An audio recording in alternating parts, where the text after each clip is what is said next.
They say, speak words to those you love and bid farewell in your silence, so at your grave, silent I stand, left torn apart by your absence, for your Badr and your Uhud. They seek my blood for their vengeance. I see my death before my eyes, and with its smell, heaven's fragrance, not what I am, for who I am, to battle your beloved is led. Silent I leave, O Muhammad, O Muhammad. I stand withered beside your grave, and scatter upon it roses, these roses beside you shall grow, whilst your beloved death approaches. Oh grandfather,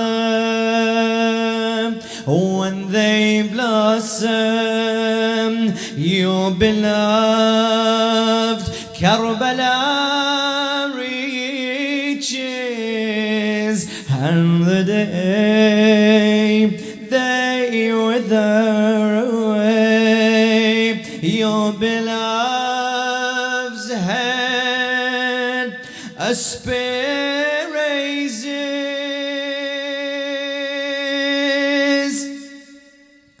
as each rose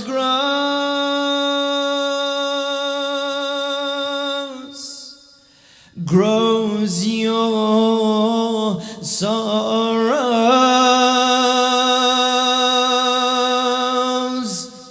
till to death's hand Hussain is fed. Silent I leave, O Muhammad, silent I leave, O Muhammad.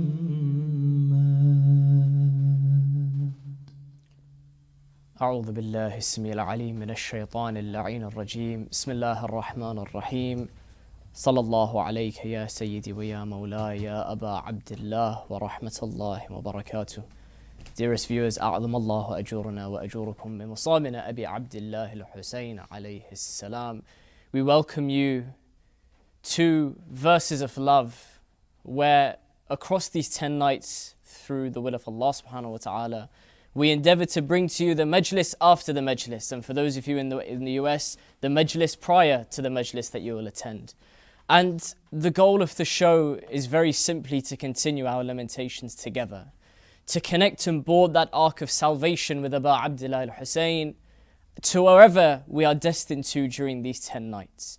And the goal to do this, or the method by which we wish to do this, is through voices, through poetic recitations, through reflections even on verses of love that we find within poetry, within spoken word, and also within Ziyara Ashura, the daily recitation that so many of us have been born with, so many of us inshallah will die with, and so many of us will take with us to our hereafter. And it's with myself, my dear brother Mullah Ali Fadhil, and inshallah our guests who will be joining us over these nights. And each night we'll have a theme, and tonight we begin with the departure of Abu Abdullah al-Hussein from the holy city and the emotional city of Medina al-Munawwara towards his entry to the land of anguish and grief, Karbala. Mullah Ali, we begin, inshallah. Assalamu alaikum wa rahmatullah. Alaikum assalam wa rahmatullah. Initial reflections as we enter the days of mourning. Yeah, my respected brothers and sisters, of course, just to echo the words of dear brother Sadiq, and essentially this Muharram is like no other, and will be remembered for years and years to come. Praying that the pandemic situation obviously calms down, and maybe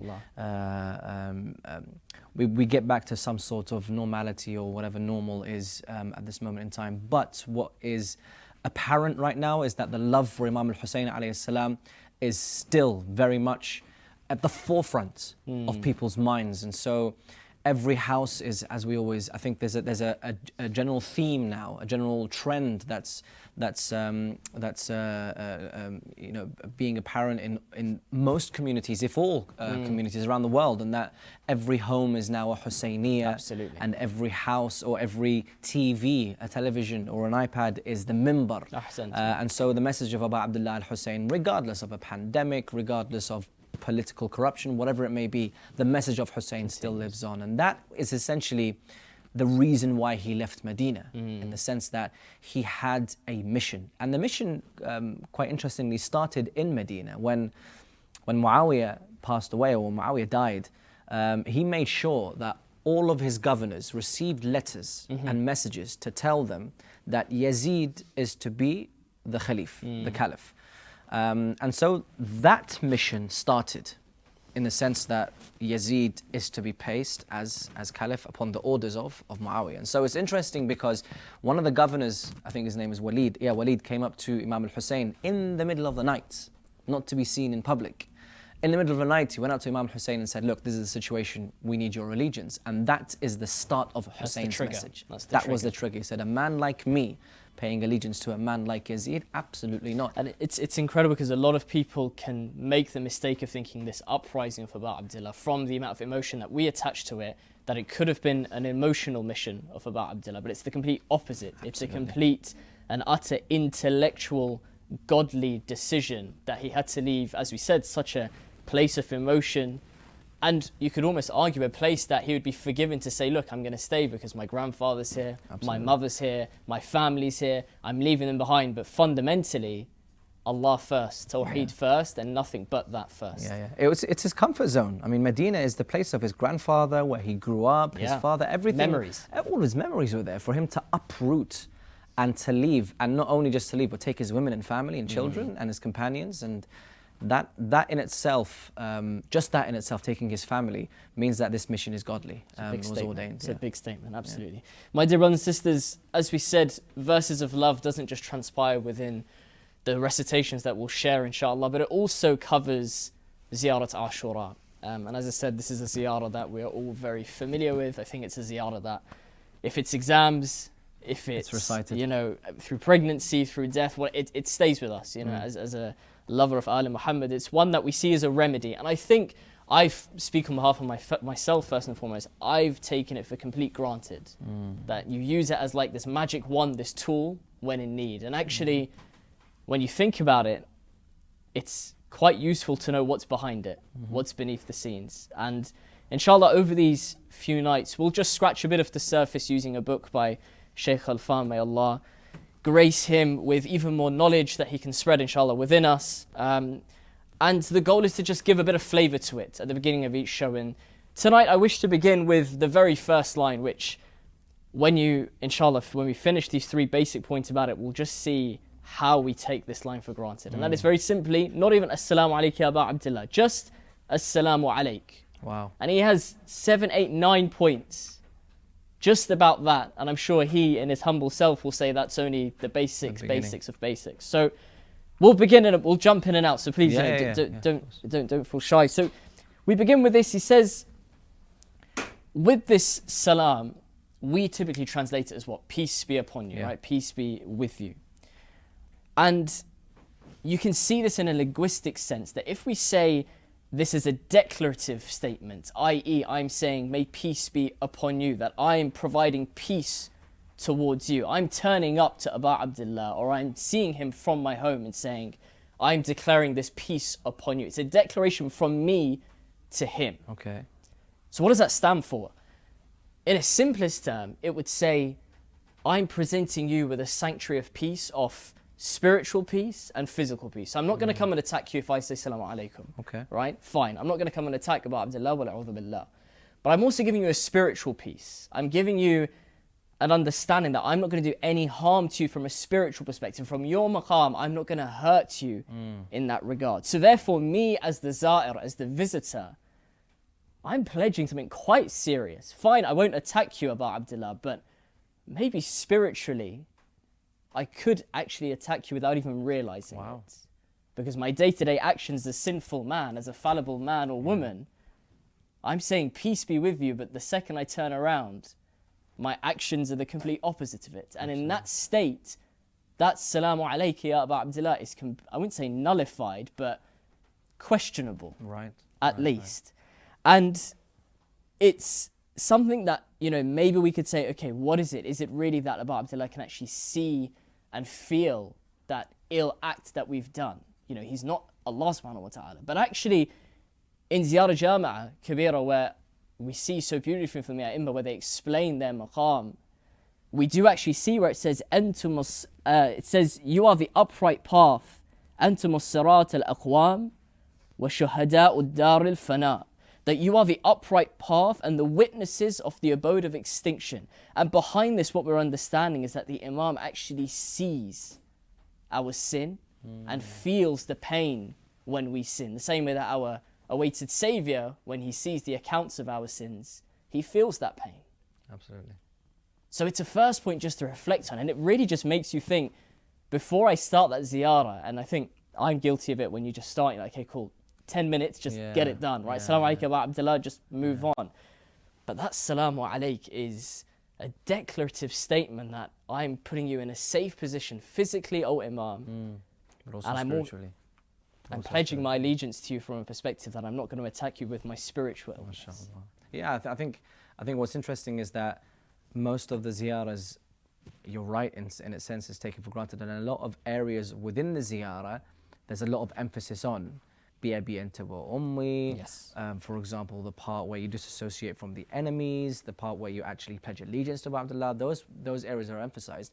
But to actually put emphasis on the first 2-3 words, that's actually quite scary. It is frightening. And that's maybe page 100 or so in the book. Wow. So there's a whole prelude to it. Wow. That goes into the philosophy behind it, why the ziyarah, and so forth. And I think, again, if it's just that we take away, that actually let's not make that ziyarah and that salam that we offer be one that is, again, not fake, but I think hypocritical is maybe the right word to use. Because we shouldn't judge the intention, but I think for us we can analyse ourselves to say, not just whilst in Karbala, but whilst we are here, if that salam is then opposed in our action, we've gone against that covenant. So that was one of the first ones. The second one is that another linguistic meaning, and this is, as a non-native Arab speaker, I don't think I can appreciate ever just how many layers behind one single word there actually are. Okay. And one of these meanings of the root from salam comes to surrender.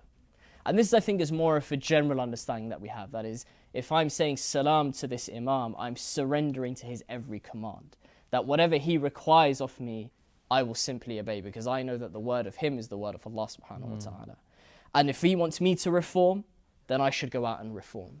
And I think as we enter and begin these nights of Ashra Muharram, where the arc of salvation, if you like, starts its journey, it's a question for us that if I'm going to pledge that covenant of allegiance, am I truly boarding? And if so, am I half in or am I half out? Yeah.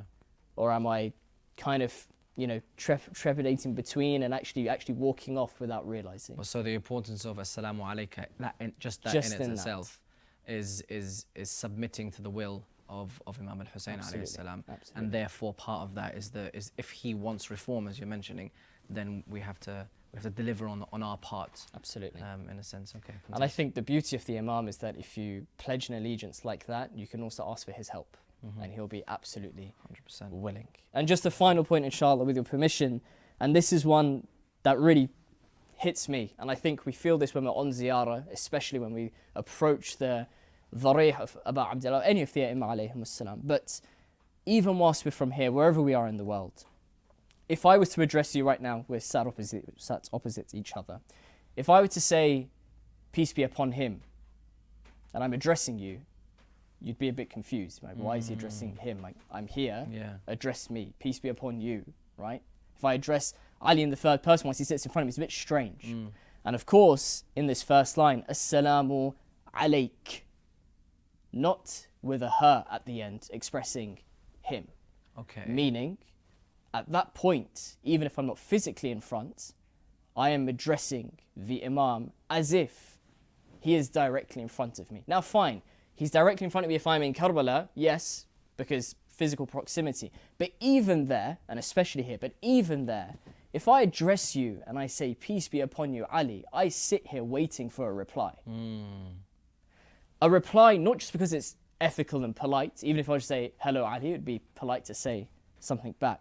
But of course in Islam it is wajib for that response. But even more so, it's mustahab to extend that response and to go one step further. And if the man who comes from the family who's known to be the most generous, he's going to respond. He's going to respond with even more. And I think that understanding that I am now addressing the Imam, even if I'm not next to him, he's spiritually next to me if I really wanted to. And there's a guaranteed reply. And the bit that shakes the heart is there is a guaranteed reply, why am I not hearing it when I say this every day? What is it that's covering my heart from preventing me from hearing the wa alaykum salam from my Imam? So it's not just a physical wa alaykum salam that you're probably expecting, it's probably unrealistic, but it's more of the spiritual alaykum salam. Does Imam it wake Hussain, me up? Yeah.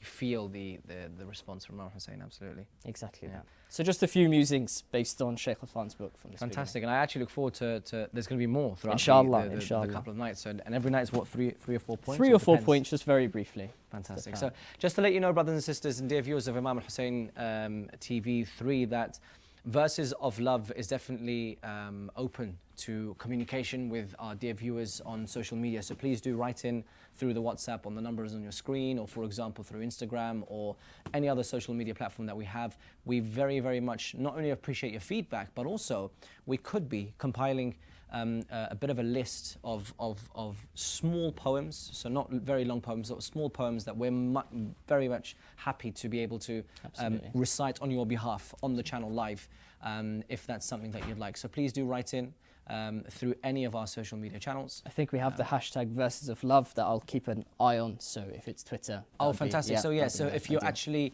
watching and you're and you want to go and tweet, please do. I think the maximum number of characters, I'm not sure. 160 now? Yeah, whatever the number of characters are, if you could keep it to that limit, that would be great, so it's nice and short and sweet. Otherwise, you know, feel free to put in the hashtag Verses of Love, Verses of Love, and that will come to our feed, and we'll be able to recite your poetries live. Inshallah. Yeah. Inshallah. Tonight's theme is, as we mentioned earlier, is leaving Medina. There are many connotations of Imam Hussein leaving Medina. We mentioned comfort zone. There's a mission, carrying his women and children, but also it's an interesting conversation that Imam al-Hussein has with the people in Mecca. It's very important because we know that every mustahab of an imam is their wajib.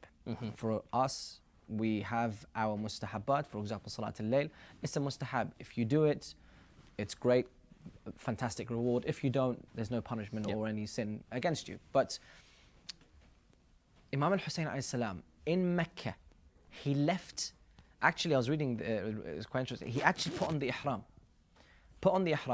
He was leaving, and then as he left towards Karbala, he took off the ihram because there's a priority here. Hajj is wajib, but there's something more wajib, which is the salvation of Islam. Yeah, and there are many, as I mentioned, many conversations that he had in Mecca, be it the pressure that he received from the political situation, but in his eyes, when he sent his cousin Muslim ibn Aqil to Kufa, in his eyes, although he had the hindsight, he knew what was going to happen, and that's why people said, look, we're receiving the support, let's go to Kufa. He knows that going to Kufa isn't because he's going to win a political battle. It's because he's going to head towards Karbala. And even he says to the people, look, my martyrdom is ordained by Allah subhanahu wa ta'ala. I know there is a land called Karbala that I will have to go to. Of course, I'm not sure if he says this to the people, but this is his mindset going towards the land of Karbala. And it's interesting also because the issue of for example, you know, did he go towards this place knowing that he is going to be martyred? He had a choice here, Imam al-Hussein. He had a choice to say, well, maybe this, you know, I could do a lot of preaching and teaching in Medina within my comfort zone, or let me make that choice of going towards what my fate is to be, and that's to be martyred. There is no other way. That's the will of Allah. Even if you want to tell me I have 20,000 supporters, that's great to hear, but my martyrdom is what's going to salve or what's going to bring Islam salvation, not political discourse or discussions or games even.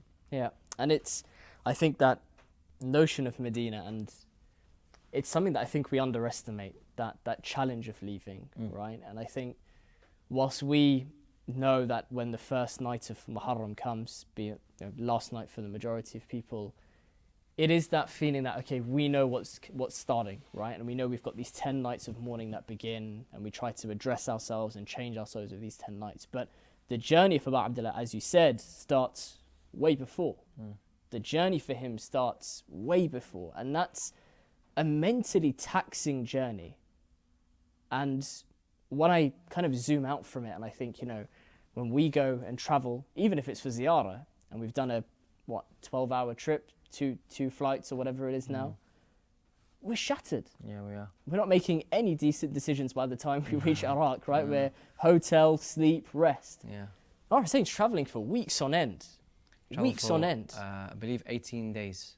It's incredible. 18 days you had to travel for. And he's at the peak of decision making at that final moment. And even at that point of, you know, final tests when they're gathering around him and so forth, at that point where you could easily back out, his will and his intellectual capacity is still at the, if you like, the peak of the peak at that point to make decisions like he was making there. So I think it's important that we don't just see Muharram as these 10 nights and that's it. It's what transpires prior to and the build up to it and the journey of, you know, will come in the coming nights to commemorate Muslim and of course his daughter and the relationship that Imam Hussein built up with Hamida and how he had to handle those kind of situations. It's a testing journey like no other. Again, whilst carrying his own emotional challenges of leaving home and so forth. And we mentioned this about the Imam Hussein being within his comfort zone in Medina, which is technically his home. Leaving home is difficult, even if it's for a mission or even for work or whatever it may be, even for Ziyara, for example. Leaving home is difficult. You have to say your goodbyes, and so his goodbyes were very, very, very emotional and very hard for him because, you know, he'll for example go to the grave of his grandfather, Prophet Muhammad, and then he remembers his relationship with the Prophet. I think there was a time that the last moments or the final days of the Prophet's life, Imam Hussein and Imam Hassan would climb onto the chests of Rasulullah. And upon which Imam Ali, knowing that the Prophet is quite frail or maybe weak or ill, he would attempt to move them, but he says, no, stop, Ya Ali, stop, because I want them to smell me and I want to smell them. I want them to get enough of me before I leave this world, because I know after I leave they're going to suffer. And so when he goes and takes those steps towards the grave of Rasulullah, you know, with tears in his eyes, he smells the fragrance of Rasulullah, tries to get as much as he can. Yeah. And then of course from there he takes his journey to Fatima Zahra alayhi salam. And that's a story in itself. I think did you want to go through the masa'ib? As you wish. I think I'll begin with this, which is perhaps a hadith that we take from Kamil al-Ziyara, so chapter 16, the third hadith, which is the Prophet learning of the death of Abu Abdullah. Okay. And I think, again, as you said, contextualizing that, it's this mindset that this is a man who played on the Prophet's chest, who had a relationship of such sweetness and love that we look up to. One, that the Prophet knew the status of this man and what he was going to become and the relationship he was about to have with him, and of course his own grandson, fundamentally. And Jibreel comes to the Messenger of Allah and he says, Salam to you, O Muhammad, should I give you glad tidings of a son who will be killed by your nation after you? And the Prophet replies saying, I do not need such a son. So Jibreel ascends to the heavens and then comes back to him again, repeating what he said. And the Prophet replies again, I don't need such a son. So Jibreel ascends to the heavens once again and then comes back to him for the third time, repeating what he'd said. And the Prophet replied for a third time, I do not need such a son. And Jibreel replies saying, verily your Lord has placed the succession within his progeny. And at this, Nabi Allah says, yes, I accept. And the Prophet now has to deliver this message to his dear daughter Fatima al-Zahra. And he tells him, he says, Jibreel came to me and gave me glad tidings of a son who will be killed by a nation after me. And of course, a childbearing mother is going to reply saying, I do not need such a son. But Rasulullah tells her, verily my Lord has placed a succession in his progeny. And again, to the will of Allah, Ahlul Bayt reply, and Fatima al-Zahra says, in this case then, I will accept. And the heartbreaking thought is that there is this verse that is then related to this from the Quran, verse 15 of Surah 56, where it says, Bismillah ar-Rahman ar-Rahim, حَمَلَتْهُ أُمُّهُ كُرْهًا وَضَعَتْهُ كُرْهًا. And this comes from Imam Sadiq alayhi salam, where he's recounting this. He says that his mother bears him with aversion, and with aversion she gives birth to him. Why? Because Jibreel informed her that he, Abu Abdullah, would be killed. So what? So his mother bears him with aversion. So Fatima al-Zahra bears him with aversion because he would be killed. And with aversion, she gives birth to him because she knew he would be killed. And this is the state of Al Muhammad once they start to receive the news of Abu Abdullah, and the tragedy begins from there. Absolutely. And also remembering Fatima Zahra, when I was going to finish off the story, but I thought I'd leave you to recite the Messiah. But when he's finished with the Prophet and he's said his goodbyes to the Prophet, he then goes towards Fatima Zahra, not in the day but in the night. In the night, because the grave of Fatima Zahra is still unknown, and he goes and says his goodbyes to Fatima Zahra.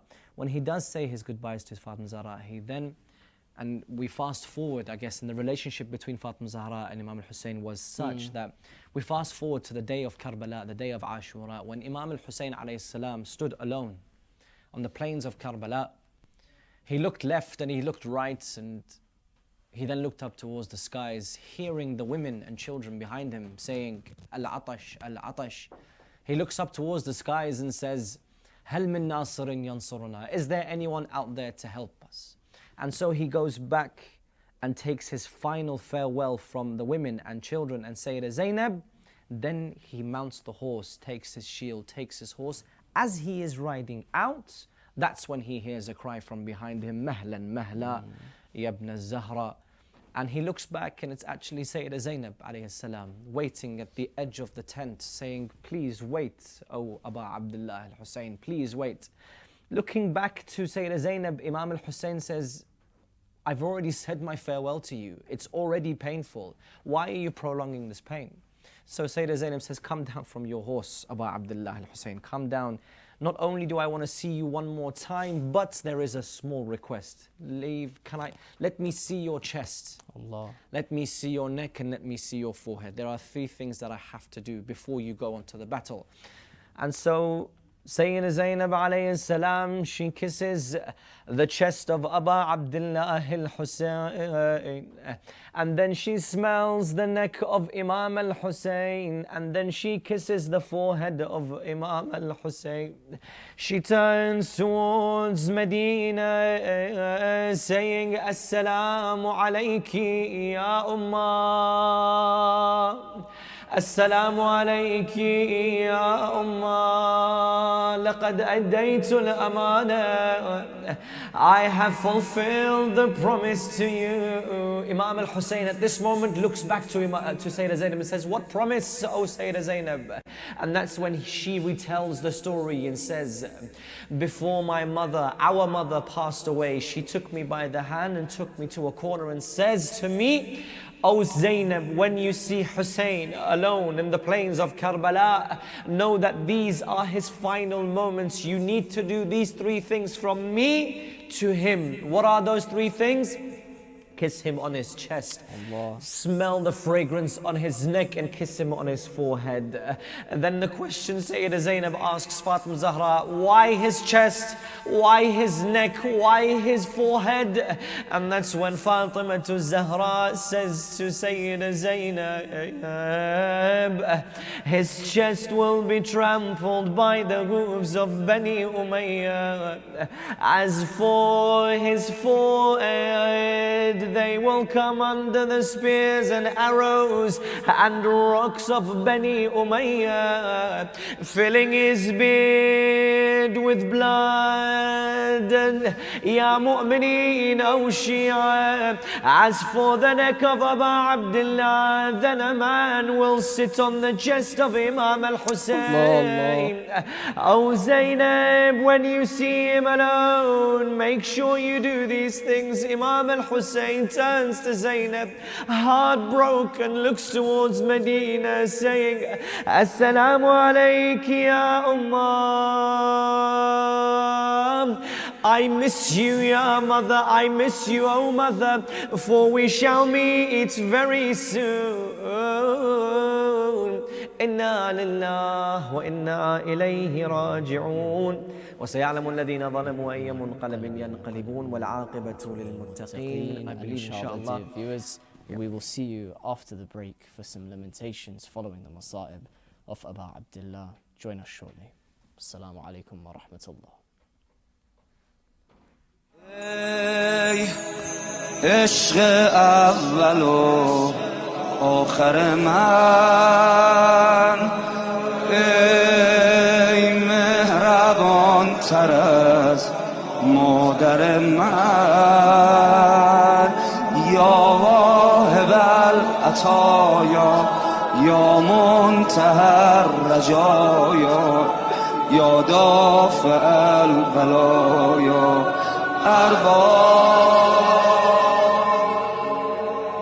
تشنه سر جدا خون بهایت خدا السلام علی ساکن کربلا یا حبیبی حسین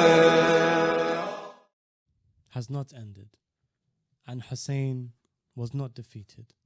Yes, his throat may have been cut, but through it his soul ascended. If all the pens used up their ink, and if all words spoke what his words spoke, they would not match a drop of blood bled by the fifth of the cloak. His soul may leave a severed neck, but it is tyrants who choke. And when his women were put in chains, the chains of the oppressed broke. Hussein's blood spoke 1,000 truths as falsehood battled oppressed folk. Hussein made one stand of justice, and justice everywhere awoke. The blood of Hussein alone would stand, and embarrassed 30,000. It faced dust and blood and fire, but through it his soul ascended. The Lord of Hussein wanted justice to topple injustice's throne. So in Hussein he manifested his justice into flesh and bone. And what justice Hussein's father owned not more than a beggar owned. His grandfather sat not on thrones when by the heavens he was known. Allah wanted justice to bleed, for justice not to be unknown. Allah wanted justice to weep, surrounded, thirsty and alone. Allah wanted justice to hold in his arms his 6-month-old. Yes, he threw his blood to the sky, but through it his soul ascended. It is well known that Hussein's blood in its courage shattered the sword.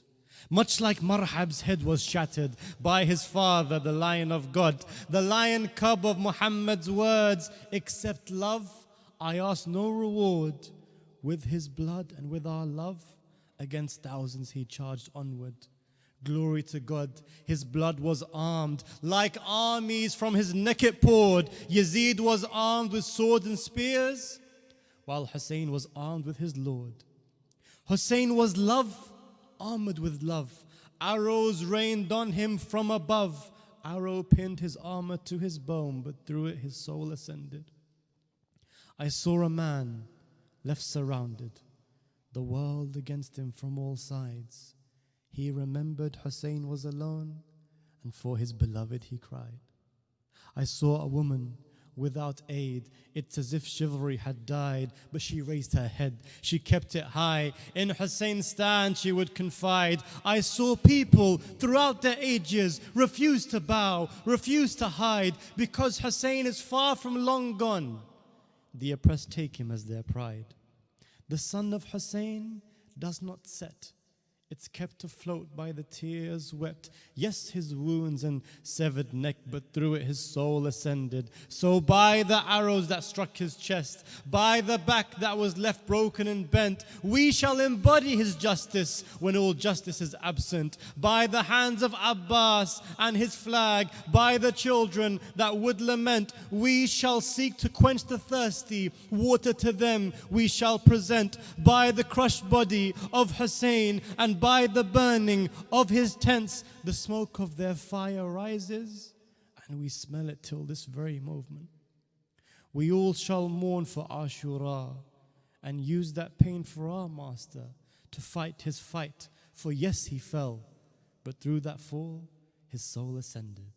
Please, if you have, share with us your beautiful lines as well that maybe are in Arabic, Urdu, whatever language. Translate them for us into a brief couplet that we can share. And one of the ones that we've received about this theme of leaving comes in Urdu, and the translation of it, it says, "With my own blood I will decorate the land of Karbala, and on the hot sands of Karbala I will lay down my body covered in blood, and I'll sacrifice my whole family by handing them over to death. Make dua, O mother, make dua, O grandfather. The grandson of Muhammad is leaving Medina today." We have 10 minutes, so I leave it to the two of you both to inshallah engage us with as you wish. Ali. I was just saying many thanks to the poet Nouri Sardar, very much a favourite of mine, and thank you so much for taking your time. Nouri, there has been a lot of changes, and I don't mean to kind of go into the history of how you began and where you are now with your poetry, but I noticed a couple of lines in terms of the description of using things like severed and body and blood. you are mentioning it because obviously it still exists, Yeah. but there's more of a background to it now, and there's a reason why there's the severed and the blood. And could you just give us a bit of a discourse into the changes? Yeah, so I think, I'm sure Sadiq you'll know as well from writing English. English is such a horrible language when it comes to poetry because there's only so many words. You know, we hear that classic saying about how for one word, there's like 20 Arabic words for that same word, right? And I think with English, the issue we have when writing is that we're just so limited. So, for example, I remember today I was trying to rhyme. Yesterday, I was writing a poem for tonight, the Majlis with Akbar Foundation today, and basically I was trying to rhyme the word Zainab, and you just have rib and crib, and there's only 3 or 4 words that even for example I was writing one verse about Ali Akbar, and there's a classic rhyme that head.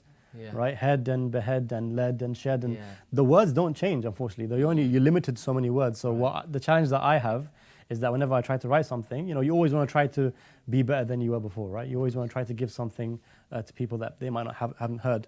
So while you're still bound by the same words, by severed and blood and etc., I think the challenge is to try and present it, like you said, in a very different way, and to just try and paint a new picture. So you're not really bound by the words anymore, but rather you're telling a story that you want to tell with the language that you're kind of forced to work in. Fantastic.